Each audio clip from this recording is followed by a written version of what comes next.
ঢাকা আন্তর্জাতিক বিমানবন্দর আগুনে লেলিহান শিখা জ্বলছে। সেখানে কার্গো ভিলেজ প্রায় সম্পূর্ণটাই পুড়ে যাচ্ছে। আগুনের লেলিহান শিখায় মুহূর্তেই যেন জ্বলে পুড়ে শেষ হয়ে যাচ্ছে সকল ব্যবসায়ীর স্বপ্ন।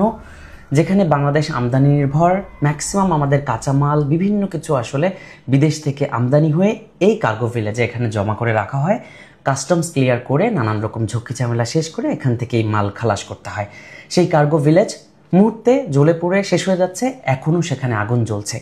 যে বিমানবন্দরে ভয়াবহ নিরাপত্তা ব্যবস্থা, যেখানে আসলে একটা দেয়াশলাই কিংবা একটা লাইটার নিয়ে আপনি প্রবেশ করতে পারবেন না, সেই বিমানবন্দরের কার্গো সেকশন এত গুরুত্বপূর্ণ একটা জাতীয় জায়গায় এরকম অগ্নিকাণ্ড, এবং সেই অগ্নিকাণ্ড মুহূর্তেই যেটা নিয়ন্ত্রণ করে ফেলার মতো ব্যবস্থা বিমানবন্দরে থাকার কথা, সেই জায়গায় একেবারে পুরো কার্গো ভিলেজ জ্বলছে আগুনে।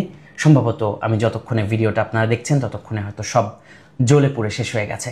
এই আগুনের লেলিহান শিখায় পুড়ে গেছে হাজার হাজার ব্যবসায়ীর স্বপ্ন, যারা সর্বস্ব ইনভেস্ট করেছিল, যাদের মালামাল কার্গো সেকশনে আটকে ছিল, তাদের সব মালামাল পুড়ে যাওয়ার কথা। হাজার হাজার ব্যবসায়ীর জন্য সত্যিকার অর্থে আজকে মনটা ভীষণ ভারাক্রান্ত লাগছে।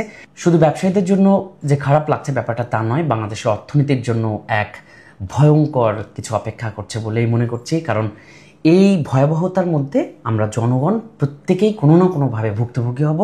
যত কাঁচামাল, যত প্রোডাক্ট বিদেশ থেকে ইম্পোর্ট হয়েছিল, তার সব কিছু পড়ে যাওয়ার মানে হচ্ছে আমাদের পুরা বাজারের উপর একটা বিরূপ প্রতিক্রিয়া পড়তে যাচ্ছে।